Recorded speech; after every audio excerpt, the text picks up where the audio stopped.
안녕하세요. 좋은스쿨의 박주원입니다. 자, 2020년 3월 전국연합학력평가 생명과학원 11번에서 20번까지의 문제를 풀어보도록 하겠습니다.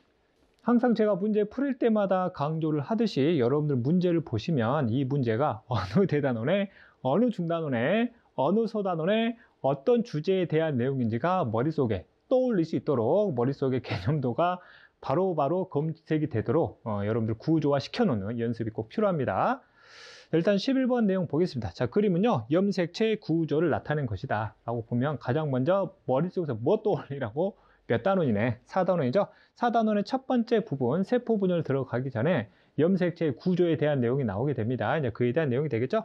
자, 일단 그림을 보면요, 염색체가 뚱땡이 형태입니다. 그럼 뚱땡이 형태의 염색체는요, 이 둘의 관계가 서로 완벽히 똑같은 100% 복제된 관계의 염색체가 되겠죠? 이 통째를 우리가 염색체라 부르고요. 그 다음에 이 하나하나를 뭐라 부르지? 그렇지, 염색 분체라 부르게 됩니다. 자, 그 다음 염색체를 풀었죠. 염색체를 풀면 여기 파트들이 바로 뭐가 되죠? 염색사가 되죠. 평소에 세포 분열과 연결을 시키면요, 염색사로 존재하는 시기가 간기죠. 염색체는 언제 관찰이 됩니까? 분열기에 관찰이 되는 거죠. 자, 그 다음에 염색사를 더 풀면 이제 구성 물질이 나오게 되는데, 구성 물질 두 가지 물질이 있습니다. 이 두 가지 물질이 이렇게 한 덩어리씩 연결되는 구조죠. 그럼 이 기억의 구조를 뭐라 부르지? 그렇죠, 뉴클레오솜이라 부르죠. 자, 그다음 뉴클레오솜의 종류가요, 두 가지로 구성이 됩니다. 첫 번째가 뭐죠? 그렇죠, 단백질이죠. 나머지가 DNA가 되겠습니다. 단백질의 이름까지 붙이면 뭐가 되니? 그렇죠, 히스톤 단백질이 되겠습니다. 이해되겠죠? 자, 그 중에서 이 니은이 바로 DNA가 되겠습니다. 자, DNA는 보다시피 이런 식으로 이중 가닥이죠. 자, 그 다음에 이 DNA를 구성하는 여기 하나죠, 이거 하나하나를 뭐라 부르니? 뉴클레오타이드라 부릅니다. 그래서 타이드냐 솜이냐 의미하는 바가 전혀 다르다라는 거 꼭 기억을 하시면 되겠습니다. 됐죠? 자, 그러면 기억을 한번 볼까요? 자, 1과 2에 저장된 유전 정보는 100% 똑같습니다. 됐죠? 만약에 이런 그림이 또 나올 수도 있어요. 이것과 크기와 길이가 똑같은 구조 하나가 더 나올 수도 있겠죠. 그럼 얘도 무슨 체입니까? 염색체죠. 그럼 이 둘의 관계를 뭐라 부르지? 상동 염색체라 부르죠. 그다음 대립 유전자를 설명을 할 때요, 대립 유전자는 상동 염색체상의 동일한 위치에 있는 유전자들의 관계를 대립 유전자로 표현을 하죠. 그림상 이놈과 이놈이 대립이 아니라 통째로 이놈과 이놈을 통째로 우리가 대립 유전자로 구분을 하셔야 되는 것도 잊지 마시기 바랍니다. 그 다음에 이 염색체와 이 염색체는 유전 정보가 전체적으로는 무조건 다를 수밖에 없어요. 됐죠? 자, 어쨌든 기억은요, 맞는 내용이 되겠습니다. 됐죠? 난 니은 가볼까요? 자, 동그라미 기억에는 당연히 단백질, 정확하게는 히스톤 단백질 있죠? 자, 디귿 볼까요? 굉장히 많이 물어보는 거죠? 니은, DNA 구성단위 뭐예요? 뉴클레오타이드라는 걸 우리가 이해할 수 있겠습니다. 그리고 정답이 5번 기억, 니은, 디귿이 되겠습니다. 자, 12번 보도록 하겠습니다. 자, 정자가 형성되는 과정이래요. 그러면 무슨 분열이구나? 감수 분열이네. 잡아야 되겠습니다. 대답해야지. 몇 단원이야? 4단원. 유전 파트 중에서 첫 번째 세포 분열이 아니라 뒤에 보면 비분리 나오죠. 그렇죠? 사람의 돌연변이 과정에서 나오는 염색체 비분리에 해당되는 내용이 되겠습니다. 됐죠? 그 다음 사람 나오죠. 사람 나오면 사람의 체세포 기준으로 이에는 염색체가 몇 개라는 거, 46개라는 거 반드시 잡고 가셔야 됩니다. 됐죠? 자, 그 다음에 여기서는 친절하게 조건이 나왔어요. 감수 1분열에서 성염색체 비분리가 1회 일어났다고 했습니다. 됐죠? 물론 이 문제를 풀면 여기 과정 핵상의 종류를 보면서 이거 조건 주지 않아도 1분열에서 비분리가 일어났구나, 이거 바로 잡을 수도 있어야 돼요. 근데 이 문제는 친절하게 시점과 횟수까지 다 줬단 말이야. 이해되겠지? 그 다음 1회란 뜻은요, 여기서 비분리가 일어나면 나머지 분열 과정에서는 비분리가 일어나면 안 된다는 뜻입니다. 여기서 비분리가 일어나면 여기와 여기는 전부 다 정상 분리로 가라는 뜻이 1회란 뜻이고요. 1회의 두 번째 의미입니다. 만약에 여기서 비분리가 일어났다면 여기에 여러 개의 염색체 중에서 몇 개 안에서 한 개 안에서만 일어났다는 게 역시 1회의 의미가 되는 거죠. 이해되겠죠? 자, 그러면 이 그림에서 이제 생략된 그림이 어떤 그림이니? 그러면 이 그림이 생략이 되어 있죠. 보통 우리가 개념 설명할 때 많이 보여줬던 그림인데, 여기가 G1이고요. 여기가 M1이고요. 여기가 M2고요. 여기가 전부 다 생식세포가 되겠습니다. 이해되겠죠? 그렇죠? 근데 문제상에서는 여기서 비분리가 일어났대요. 그러면 성염색체가 이쪽이나 이쪽 한쪽으로 몰려 들어갔겠죠. 그림으로 표현을 하면 여기에 성염색체 X하고요. 정자가 형성되는 과정이면 우리가 남자라면 확인할 수 있죠. 그럼 XY가 이렇게 들어가 있다 보면 되겠습니다. 이해 되겠죠? 그럼 이 XY가 1로 몰려 들어가냐, 1로 몰려 들어가냐 라고 봤더니 생식세포의 핵상을 보니까 이쪽 N+1이죠. 아, 그러면 이 성염색체가 이쪽으로 몰려 들어왔구나 라는 걸 우리가 이해할 수 있겠습니다. 이해 되겠죠? 그럼 핵상 적으면 얘가 뭐가 돼요? N-1이 되고요. 얘는 N+1이 된다라는 걸 우리가 이해할 수 있겠습니다. 됐죠? 그러면 여기에서는 전부 다 정상 분리로 가야 되죠. 그러면 성염색체 2개가 정상적으로 염색 분체가 찢어져 가지고 X 하나 들어가고요. Y 하나가 이렇게 들어가서 총 성염색체 2개가 들어가는, 그래서 N+1이 된다라고 보시면 되겠습니다. 그럼 이 N+1은 정상 N은 3인데, 정상 N은 23개인데 이것보다 하나가 더 많다는 뜻이니까 N은 24개가 되는 거죠. 그렇죠? 그럼 24개 중에서 상염색체하고 성염색체를 구분하라 그러면 여기서 성염색체 이미 2개가 들어가 있기 때문에 나머지 상염색체는 22개가 있다고 보시면 되겠고요. 이때 2개의 성염색체 조합은 XY로 들어가고 있다는 걸 여러분들이 잡아내시면 되겠습니다. 그렇죠? 아주 감성 분열 중에서 비분리 중에서 아주 기본 중에 기본 내용 물어보고 있습니다. 자, 그럼 기억하면 해석을 해볼까요? 자, 동그라미 기억에는요, 성염색체가 아예 존재하지 않죠? 그래서 틀렸습니다. X는 둘 다 여기겠죠, 여기에. 틀렸고요. 자, 니은 보겠습니다. 자, 동그라미 니은에는 22개의 상염색체, 그렇죠? 성염색체 2개에다가 22개의 상염색체가 들어가 있으니까 맞는 내용이 되겠습니다. 됐죠? 자, 디귿 볼까요? 자, 니은과 정상 난자가 수정한대. 이놈하고 정상 난자가 수정되죠? 그럼 정상 난자는 몇 개니? 23개가 되겠습니다. 됐죠? 자, 이놈들이 수정을 하면요, 22개에다가 성염색체 하나, 뭐가? X가 수정이 되게 되겠습니다. 그럼 수정된 결과 2n+1이 되겠죠? 그럼 전체 염색체 수는 47개가 될 거고요. 그럼 상 구분하면 상은 정상적으로 44개가 있는데 성염색체 몇 개 들어갑니까? 3개 들어가죠. 성염색체 조합이 XX, Y의 조합으로 들어가겠네요. 됐죠? 그러면 XX, Y의 조합을 우리가 뭐라 부르지? 그렇죠. 클라인펠터 증후군이라 부릅니다. 됐죠? 그런데 디귿에서는 터너냐 물어봤기 때문에 디귿은 틀린 내용이죠. 그럼 터너 증후군 핵상 어떻게 되니? 터너는 EN-1이죠. 전체 염색체 수 45개가 되고요. 이 중에서 상염색체는 정상적으로 44개인데 성염색체가 하나가 있습니다. 됐죠? 뭐만 가지고 있어요?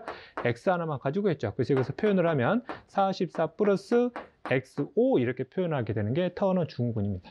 됐죠? 그래서 어쨌든 디귿은 틀렸고요. 그러면 니은만 해당되니까 정답은 2번이 되겠습니다. 자, 다음은 우리 13번 내용 들어가 보도록 하겠습니다. 자, 그림 가는요, 어떤 동물 EN은 사래요. 다시 한번 EN 나오면 무슨 세포 기준이야? 체세포 기준임을 우리가 이해하고 가셔야 됩니다. 됐죠? 염색체수 4개래요. 세포 주기를, 근데 세포 주기를 봤더니 니은하고 기억이 어디냐? G1기하고 G2기 중에 하나래요. 화살표 방향 잘 봐야죠. S기 다음은 뭐냐, 얘가?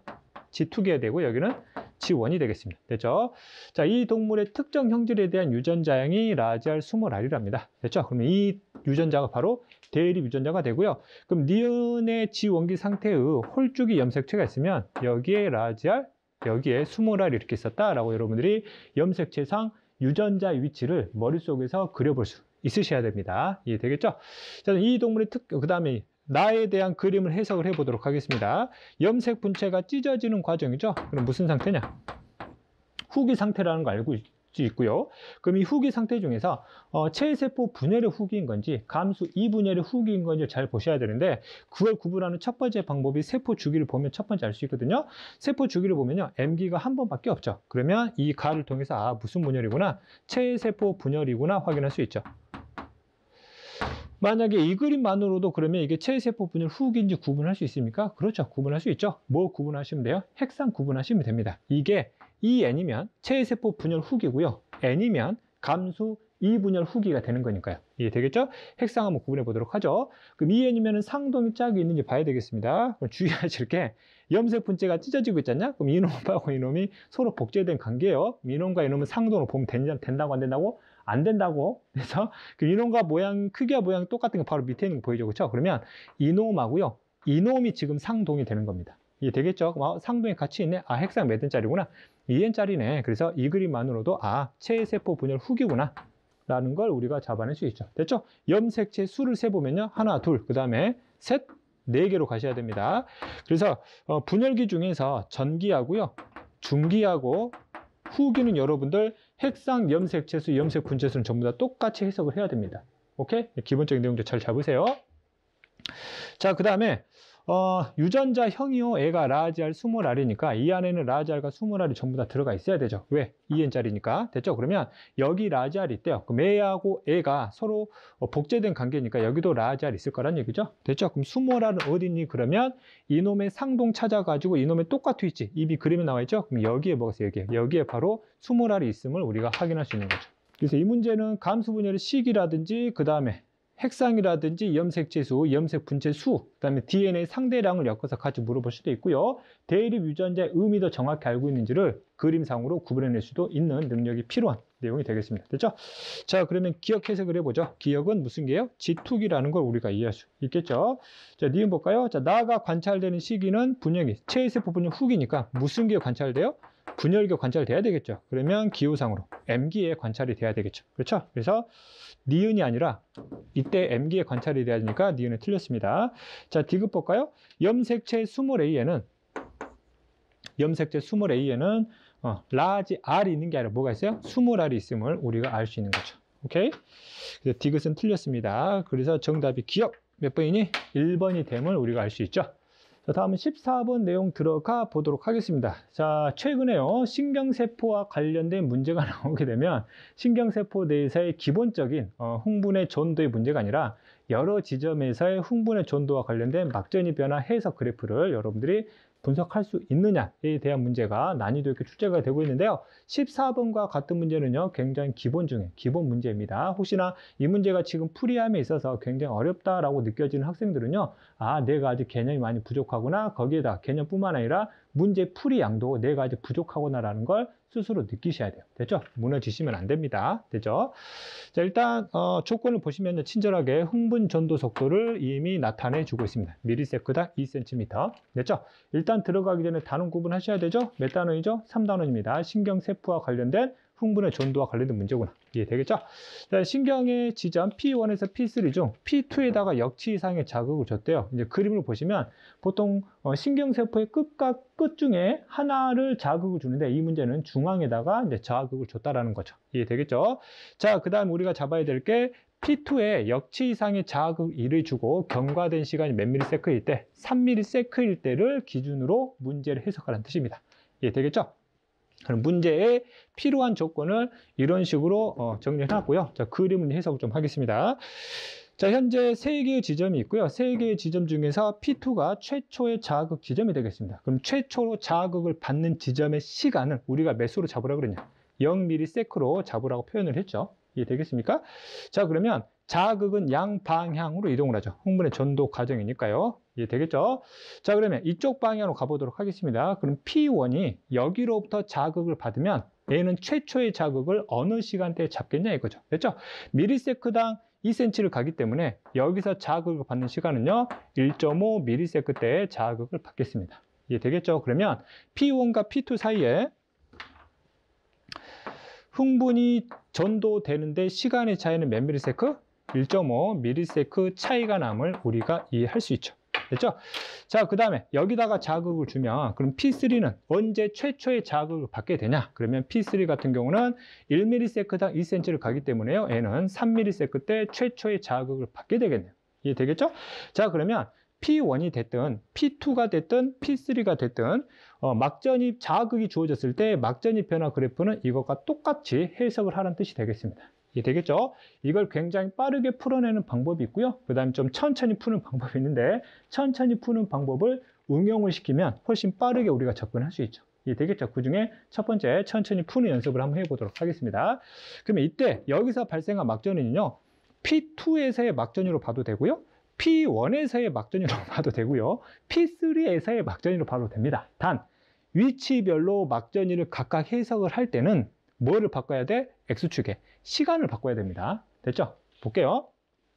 내가 이거를 P2에서 일어나는 막전이 변화라 보겠습니다. 그럼 P2는 최초의 자극이 주어지는 시간이 0이죠. 그럼 0을 그대로 읽으시면 되죠. 그러면 P2 입장에서 시간이 지나서 몇 ms일 때 3ms입니다. 그럼 3ms일 때는 P2는 그대로 이 지점의 상태가 되겠죠. 그럼 P2는 자극이 주어지고 나서 3ms 때 막전이가 몇이었구나? 마이너스 80mV였구나. 과분구 상태였네 라는 걸 확실히 잡아낼 수 있죠. 이해됐죠? 두 번째, 그럼 내가 이 막전이가 P2가 아니라 P1에서 일어나는 막전이 변하다고 보면 되겠습니다. 됐죠? 그러면 P1의 최초의 자극이 주어지는 시간은요, 0이 아니죠. 즉 이때의 0이 아니라 P1 입장에서는 최초의 자극 시간, 이 0을 몇으로 바꿔야 돼? 1.5로 바꿔야죠. 이해 되겠죠? P1의 입장에서 시간입니다. 이거는요, P2 입장에서의 시간이 되는 거고요. 이해 됐지? 그러면 이게 1.5가 되고요. 그럼 여기는 몇이 되겠냐? 2.5가 됩니다. 그럼 여기 몇이 돼요? 3.5가 되겠죠. 이해 되겠지? 그러면 3ms니까 P1 입장에서는 3mm가 2.5와 3.5 정확히 절반이죠. 여기는 여기. 여기가 P1 입장에서 3ms가 되는 거죠. 이해 되겠죠? 그럼 쭉 올라가시면 대충 여기가 되겠네요. 됐죠? 그럼 동일한 시간 3ms 때 P2는 과분국 상태일 때 P1은 아직 탈분국 상태였구나라는 걸 우리가 이해할 수 있겠습니다. 자, 그 다음에 이 그래프를요, 누구 걸로 볼 거야? P3 걸로 볼 겁니다. 이해 되겠지? 그러면 이 시간을 P3 걸로 바꿔줘야 되죠? 됐습니까? 그럼 P3 입장에서는요, 최초의 자극이 주어진 시간이 몇이었지? 3이었습니다. 됐어요? 그럼 얘가 몇이 돼요? 4가 되고요. 얘가 몇이 됩니까? 5가 되는 거죠. 근데 우리가 구하고자 하는 시간은 3이란 말이야. 그럼 P3는 3이니까 이제 자극이 최초로 들어오는 그 시간대네. 됐죠? 그럼 여기는 P3일 때의 상태가 되는 거죠. 이해 되겠죠? 그러면 이때의 마이너스 70은 아직 탈분국으로 이제 들어가기 시작하기 전 아직 분국 상태로 우리가 이해하시면 되겠습니다. 됐죠? 다시 한번 3ms일 때요. 그러면은 과분국 상태죠? 얘는 무슨 상태입니까? 탈분국 상태임을 우리가 이해할 수 있는 거죠.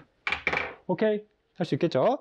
자, 이거는 제가 일일이 하나씩 설명을 드린 거고요. 이거는 이제 응용을 좀 시켜보도록 하겠습니다.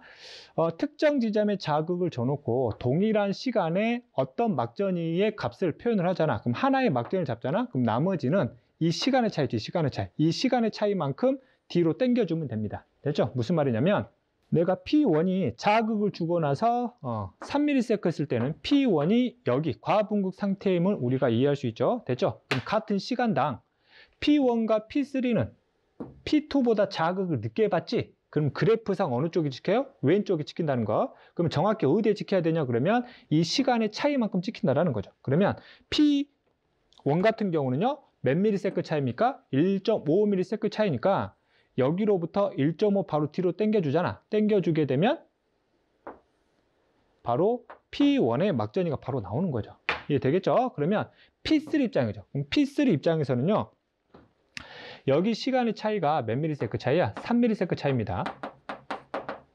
이해 되겠죠? 그럼 3ms 차이면 여기로부터 역시 왼쪽에 찍으면 되는데 그 왼쪽에 찍을 때 몇 ms만큼 찍으면 돼요? 3ms 차이만큼 뒤로 찍으면 돼요. 그러면 하나, 둘, 셋. 여기를 그대로 찍어주면 되는 거죠. 그럼 여기가 바로 P3의 막전이가 됩니다. 이해 되겠지? 그래서 앞에서 처음에 설명한 것보다 그걸 응용을 시켜버리면 훨씬 빠르게 상태 우리가 찍어낼 수 있다는 겁니다.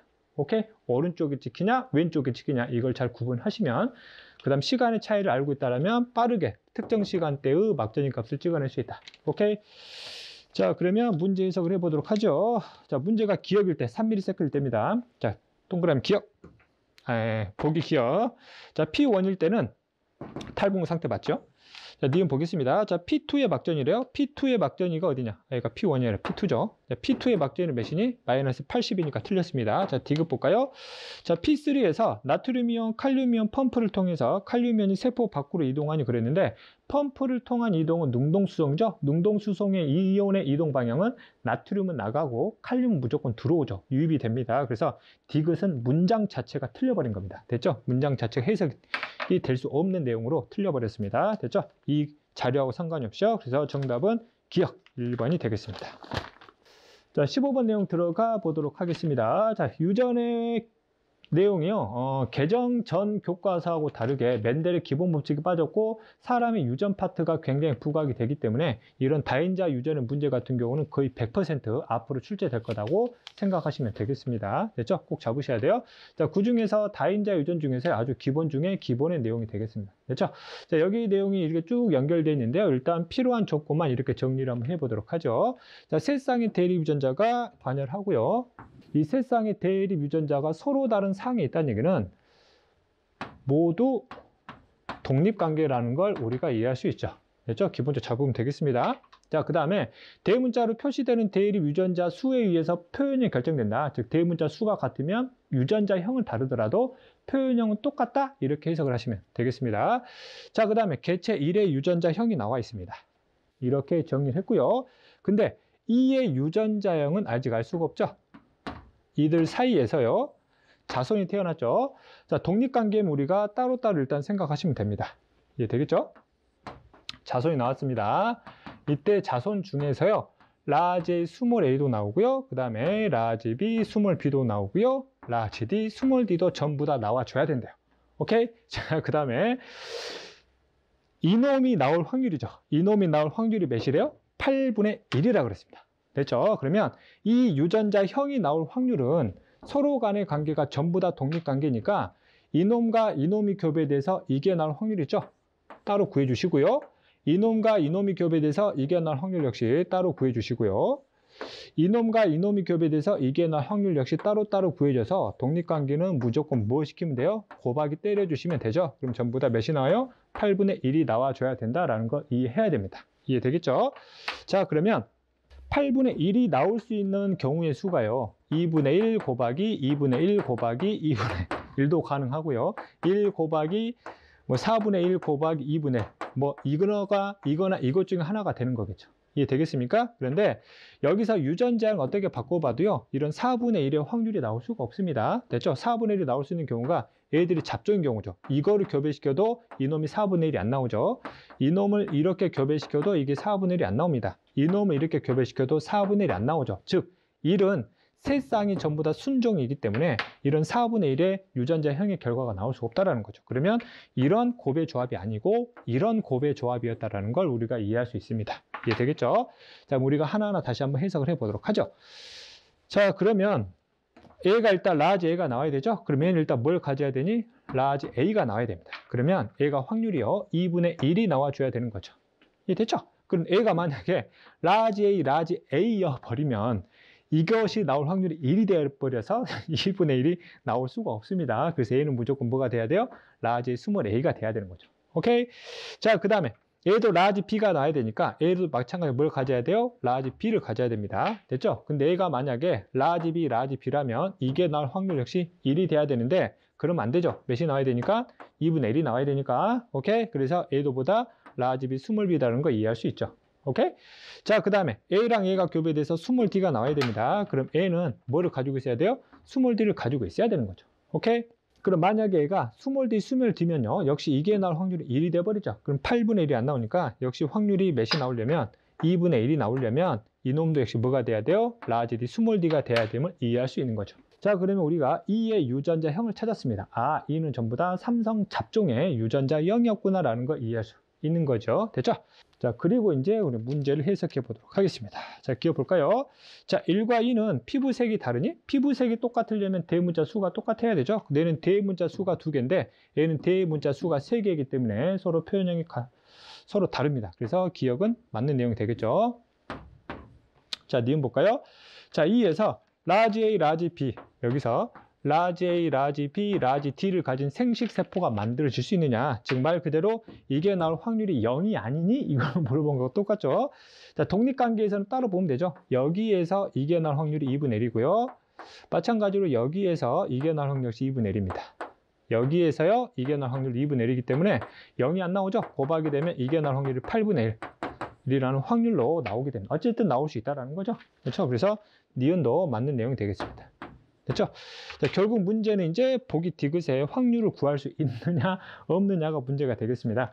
자, 기억의 피부색이요 1과 같을 확률이래요. 그러면 이거를 교배를 시켜서 자손 중 1과 유전자항이 똑같은 게 나올 확률이 아닙니다. 표현형이 똑같은 게 나와야 되니까 1이 대문자가 2개죠. 대문자 2개가 나올 확률을 구하라는 거죠. 이런 문제를 보면요, 이건 생명과학 문제가 아니라 그냥 수학 문제예요. 수학 문제, 확률 문제. 짜증이 나죠. 한번 해석을 해보도록 하겠습니다.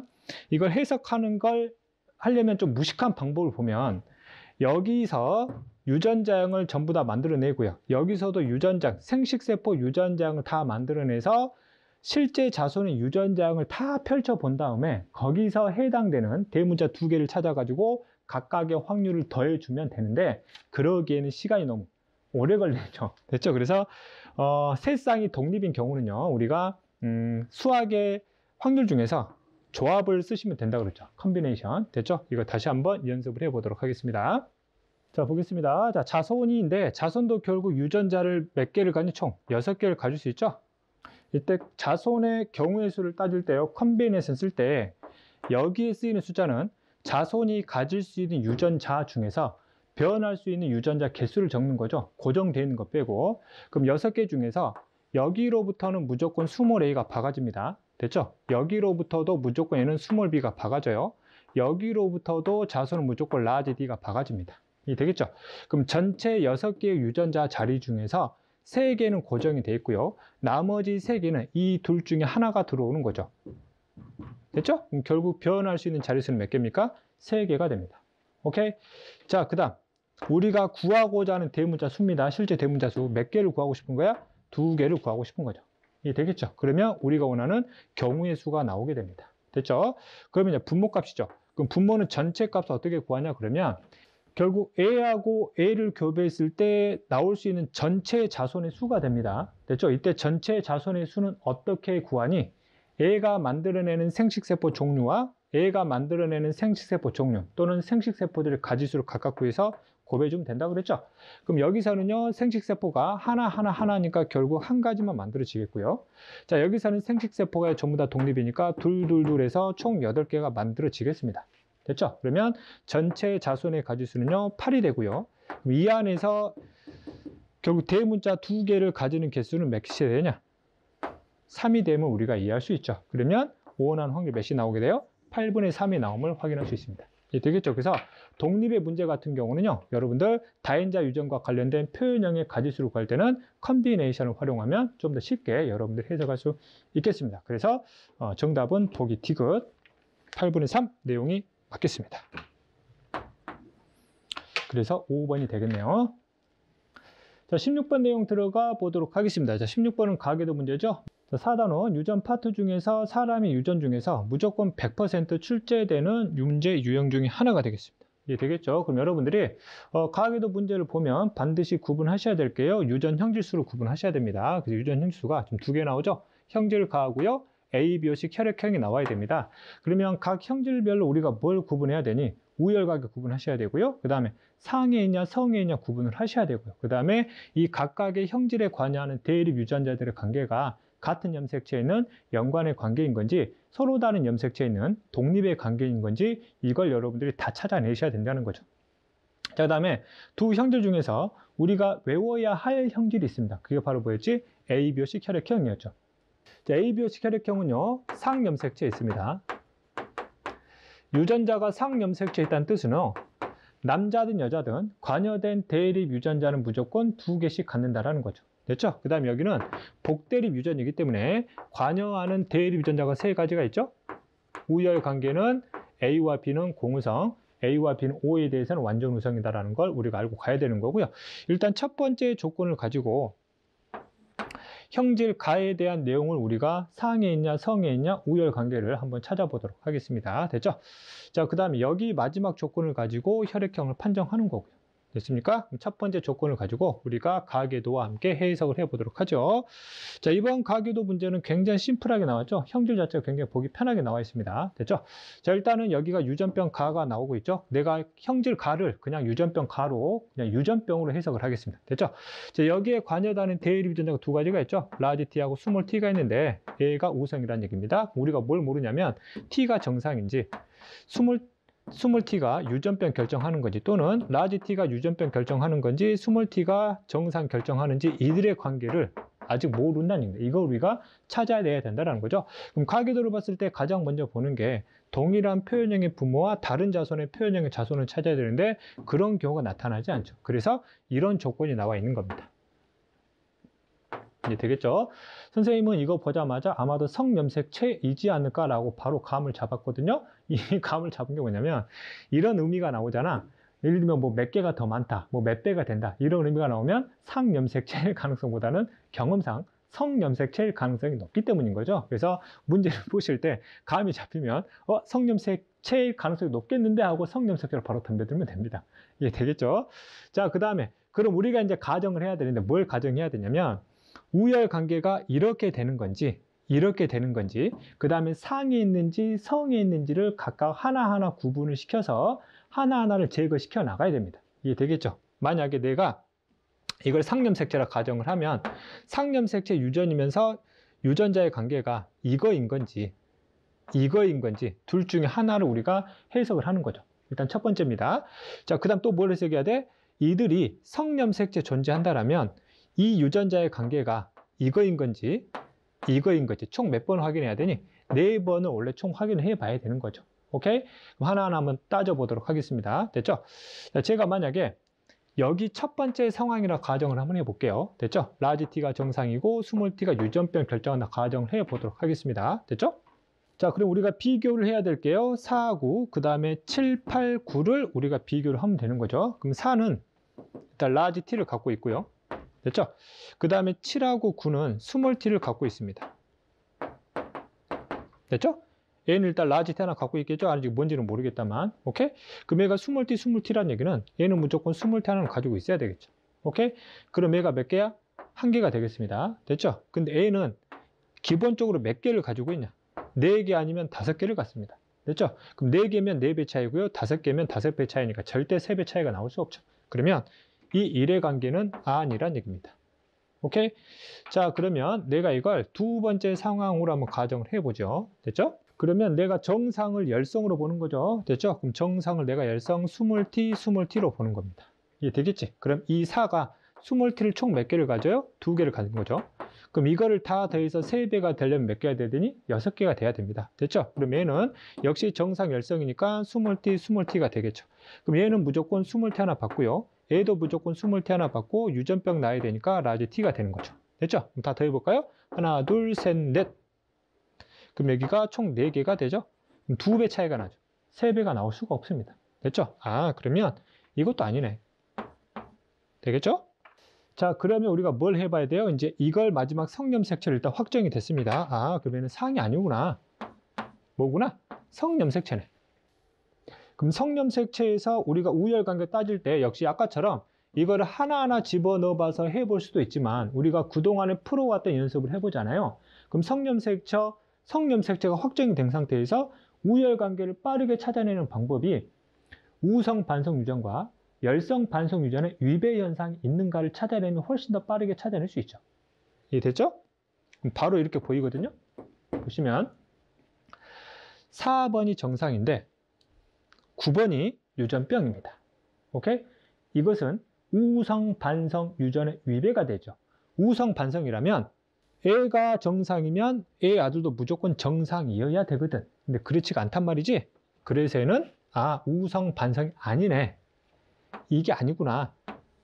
그럼 뭐야? 이걸로 확정이 되는구나. 바로 나오는 거죠. 오케이? 선생님은 실제 어떻게 풀었냐면 이거 보자마자 성염색체일 가능성이 높겠는데 했고요. 그 다음에 우열관계 바로 찾았습니다. 위배되죠.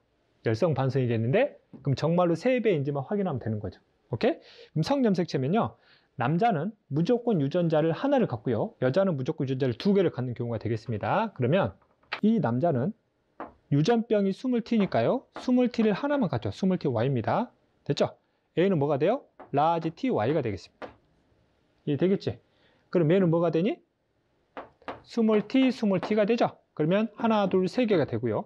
얘가 만약에 라지 T면 이게 나올 수가 없죠. 그러면 당연히 스몰 T야 되고요. 혹시 라지 T면 이런 3배 관계가 나올 수 없죠. 절대 얘는 0이 되면 안 되니까. 그래서 얘는 스몰 T 이렇게 확정이 되는 겁니다. 그래서 하나, 둘, 셋. 아, 3배 차이가 딱 들어맞는구나. 오케이? 그럼 6번의 유전자형은요. 얘는 남자니까 뭐가 되겠냐? 라지 T, Y로 우리가 확정할 수 있겠습니다. 오케이? 자, 그 다음 이제 유전형질 기억은 해석이 됐죠? 아, 그러면 얘는 어디에 있었구나? 성염색체에 있었네. 성염색체 중에서도 X염색체에 있었음을 확인할 수 있습니다. 선생님, 성염색체면요, Y에 있을 수도 있지 않나요? 라고 이제 물어볼 수도 있겠지만, 여자나 남자가 이 유전병이 나왔기 때문에 선생님은 성염색체 중에서 바로 X염색체로 확정하고 간 겁니다. 이해되겠죠? 자, 그 다음 우리가 뭘 찾아야 돼요? 혈액형을 찾아야 됩니다. 됐죠? 자, 볼게요. 일단 혈액형을 표현형을 구분함에 있어서 가장 많이 나오는 조건 중에 하나죠. 1, 2, 5, 6의 혈액형이 전부 다 다르대요. 1, 2, 5, 6은 서로 가족관계입니다. 자, 가족관계에 대해서 혈액형이 다르게 나올 수 있는 경우는 AO, BO 사이에서 AB나 O형이 나오는 경우나 또는 AB와 O형 사이에서요. A형하고 B형이 나오는 경우 이 둘 중에 하나란 뜻입니다. 오케이? 자, 그 다음 조건 한번 볼게요. 1의 혈액과 항 A 혈청을 섞이면요. 웅집이 아니라 응집이죠. 응집 반응이 일어난대요. 그러면 1은 응집원 A를 갖는 거지. 그럼 1은요. A형 아니면 A, B 중에 하나가 된다는 뜻입니다. 그럼 둘 중에 어느 겁니까? 라고 하면 역시 마찬가지로 두 개를 전부 다 해봐서 둘 중에 위배되는 현상을 찾아서 그 위배되는 걸 제거시켜 나가는 과정으로 여러분들이 해석을 해야 됩니다. 됐죠? 그럼 첫 번째로 저는 이 1을 제가 A, B로 한번 가정을 해보도록 하죠. 그럼 이 관계가 되는 거죠? 그럼 얘는 자연스럽게 O형이 됩니다. 됐죠? 자, 그 다음에 1하고 12 혈액형이 똑같다 그랬죠? 그럼 얘도 뭐가 돼요? A, B형이 되는 거죠. 이해되겠죠? 자, 그 다음에 A가 A형이나 B형 중에 하나죠. 그럼 제가 만약 이걸 A호로 가정을 하면 A는 B호가 됩니다. 됐죠? 근데 6하고 7이 혈액형이 똑같대요. 그럼 얘도 A형이 되는 거죠. 이해되겠죠? 그럼 A형이면 얘가 유전자형이요. AA가 될 수도 있고요. AO가 될 수도 있습니다. 이해됐지? 그러면 뭐가 나오지 않죠? AB형이 나올 수가 없습니다. 그렇죠? 선생님, 바꾸면 나오지 않나? A를 A호로 잡아볼까요? 그럼 얘를 내가 B호로 잡아볼까요? 그럼 얘하고 얘는 혈액형이 똑같아지니까 얘는 B형이어야 되고요. 그럼 얘의 유전자형은 B, B나 BO 중 하나가 되죠. 오케이? 그럼 마찬가지로 A, B형이 나올 수가 없죠. 아, 그러면 얘는 A, B형이 아니었네. 그러면 이런 관계가 아니었고 일단은 이런 관계로 확정이 되면 우리가 이해할 수 있죠. 오케이? 아, 그러면은 A형이었구나. 그러면 얘는 A오네. 그러면 얘는 뭐가 돼요? BO가 되겠습니다. 이해되겠죠? 그러면 이제 5번과 6번이 AB형하고 O형인지 O형하고 AB형인지를 찾아서 또 우리가 위배 조건을 찾아야 되는 거죠. 자, 그러면 1하고 10은 혈액형이 똑같다 그랬습니다. 그럼 얘도 일단은 무슨 형이 돼요? A형입니다. 주의할 거는 이 10이요. A랑 유전자 형까지 똑같다는 뜻이 아닙니다. 혈액형만 똑같은 거예요. 됐죠? 그럼 A는 AA도 가능하고요. AO도 다 가능할 수 있다는 뜻이에요. 예, 되겠죠? 자, 그러면 이제 A, B냐, O, 자, 이제 우리가 확인을 좀 해야 되겠죠? 내가 만약 이거를 O형이라 가정을 해보도록 할까요? 그럼 얘가 뭐가 되겠니? AB가 됩니다. 그럼 A는 뭐가 돼요? A랑 얘랑 혈액형이 똑같아야 되니까 역시 O형이 되는 거죠. 그러면 A형이 절대 나올 수가 없겠네요. 아, 그러면 얘는 O형이 아니었네. 그럼 얘가 O형이 되고요. 그러면 뭐가 돼요? AB가 되는 겁니다. 예, 되겠지? 그러면 A랑 얘는 혈액형이 똑같아야 되죠? 그럼 A, B형이 되고요. 이들 사이에서 A형이 나오려면 이거밖에 가능하지 않죠. AA. 그럼 10번은 뭐가 되는구나? AA가 됨을 우리가 이해할 수 있겠습니다. 그러면 여기까지 기본 틀을 전부 다 잡았다라고 보면 되겠죠? 자, 그리고 바로 문제 한번 풀어보도록 하겠습니다. 자, 보기 기억 볼까요? 자, 가는 유전형질 가는 열성이죠. 틀렸습니다. 그럼 기억은 틀렸고요. 자, 니은 보겠습니다. 자, 2의 ABO식 혈액형에 대한 유전자형 2는 BO니까 2형 접합이죠. 잡종이라는 뜻입니다. 자, 디귿 볼까요? 이제 디귿이 확률이죠. 자, 10의 동생이 태어날 때요. 이 동생이 유전병이면서 뭘 확률을 구하래요? ABO식 혈액형이 10과 같을 확률, 즉 무슨 형일 확률? A형일 확률을 구하라는 뜻입니다. 이 두 형질은요. 서로 다른 염색체에 있는 독립관계죠. 그럼 독립관계면 확률을 따로따로 구해서 뭐 해주면 돼? 곱해줘서 값을 구해주면 됩니다, 여러분들. 이해되겠어요? 그럼 첫 번째, 이거부터 해석을 해보죠. 여기서는 성별을 구분하지 않았습니다. 됐죠? 그러면 라지 Ty 하고요. 스몰 t 사이에서 유전병이 나오려면 스몰 t를 갖고 나와야 되죠. 이렇게 라지 t, 스몰 t는 안 됩니다. 절대. 태어나는 딸은 전부 다 정상만 나오고요. 그럼 아들만 정상이겠죠. 그렇죠? 그러면 여기서 나올 수 있는 경우가 라지 tt 하고요. 스몰 t y 중 하나죠. 그럼 전체 중에서 이게 나올 확률이니까 이놈이 나올 확률은요. 몇이 됩니까? 2분의 1이 되죠. 됐죠? 자, 그럼 혈액형 구해보도록 하겠습니다. 그럼 A형이 나올 확률이죠? 그럼 여기서 나오는 게요. AA 하고요.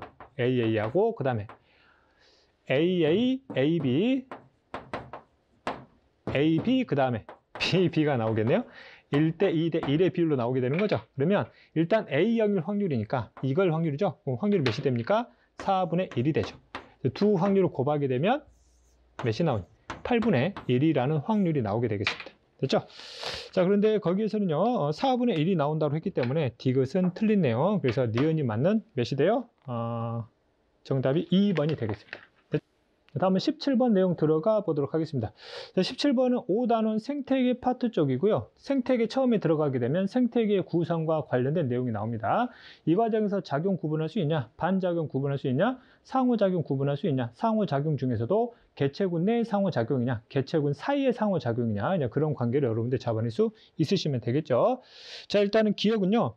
환경이 생물에게 미치는 영향이니까 대표적인 작용의 사례고요. 생물이 환경에게 영향을 미치는 이유는 반작용의 사례가 되겠습니다. 그 다음에 여기는 생물 내에서 일어나는 상호작용인데요. 현재 A가 두 생물 요소한테 전부 다 뭔가를 주고 있죠. 그렇죠? 그럼 그 생명체는 바로 무슨 자들입니까? 생산자들이 되는 거고요. 그럼 얘가 뭐가 되는 거야? 소비자가 되는 거죠. 오케이? 됐죠?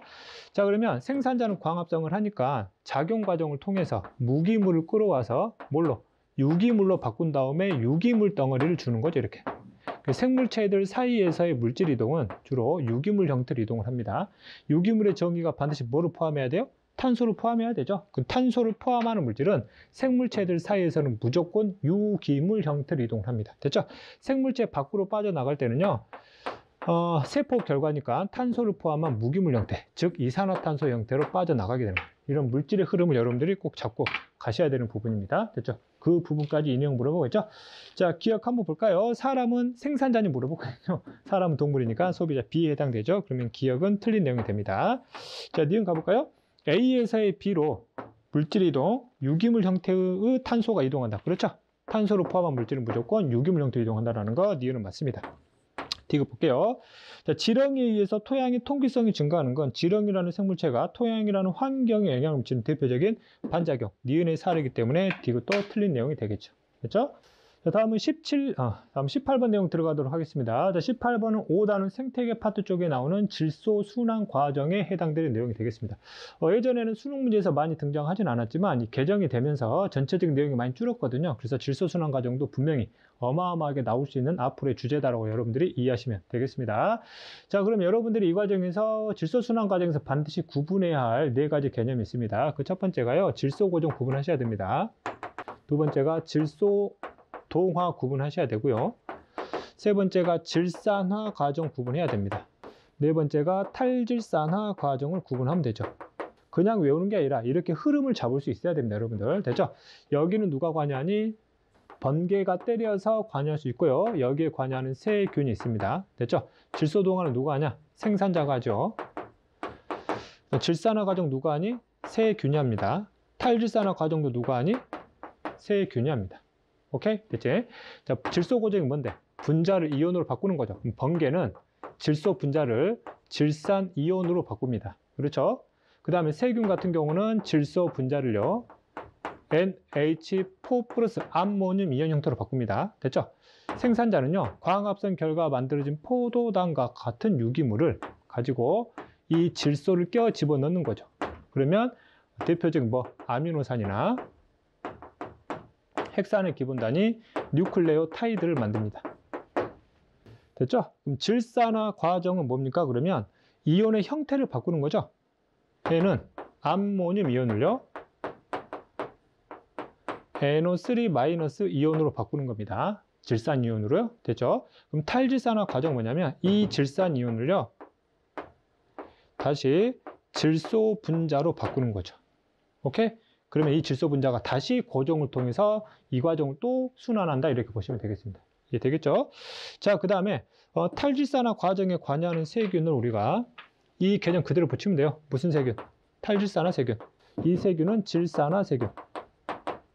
됐죠? 이 세균은 질소 고정 세균이죠. 이때 질소 고정 세균의 대표적인 사례도 우리가 외워두시고 가야 됩니다. 됐죠? 뭘 외우고 가야 되니? 첫 번째, 뿌리옥 박테리아.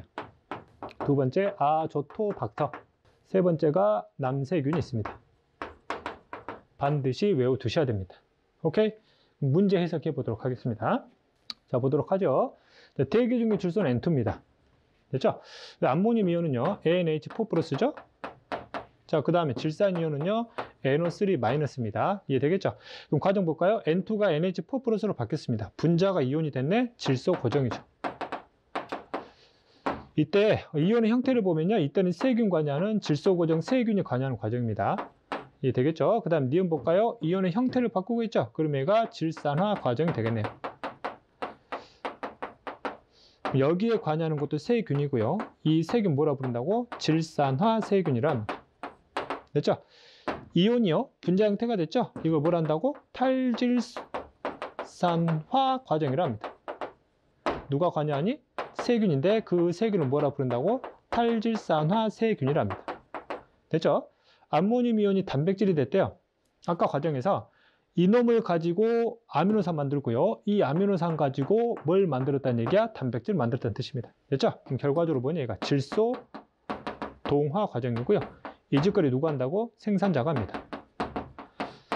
됐죠? 그 다음 단백질이 다시 암모늄 이온이 되는 거는요. 실제 어떤 과정이냐면 아미노산이 산소와 함께 완전 분해되면요. 이산화탄소하고 물이 되고요. 이 과정에서 암모니아가 나오죠. 이 암모니아가요. 다시 물에 녹잖아. 다시 물에 녹으면 얘가 이렇게 이온화가 됩니다. 오케이? 그럼 얘는 일종의 무슨 호흡으로 보시면 돼요? 세포흡 과정으로 보시면 되겠습니다. 됐죠? 이렇게. 그럼 전체적인 내용이 이제 흐름 다 맞춰졌죠? 자, 그러면 한번 해석을 해볼까요? 자, 뿌리옥 박테리아는 대표적인 질소 고정 세균이니까 기억에 들어갑니다. 그래서 기억은 맞는 내용이 되고요. 자, 니은 볼까요? 니은은 탈질산화 과정이냐? 니은은 탈질산화가 아니라 질산화 과정입니다.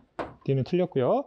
자, D급 볼까요? 식물은 암모늄 이온을 이용해서, 그렇죠, 단백질을 만들죠. 이 생산자의 대표적인 애가 바로 식물이 있기 때문입니다. 오케이? 됐지? 식물뿐만 아니라 대표적인 바다나 민물에 사는 조류 종류들도 이게 가능합니다. 이게 되겠죠? 자, 그러면 기억하고 D급이 맞죠? 그럼 정답이 4번이 되겠습니다. 자, 그 다음 19번 내용 한번 들어가 보도록 하겠습니다. 자, 다음은 하와이 주변의 야른이 뭐냐, 얕은 바다에 서식하는 하와이 짧은 꼬리 오징어에 대한 자료다라고 표현을 했죠. 내용 자체가 길긴 한데 어려운 내용은 아니죠.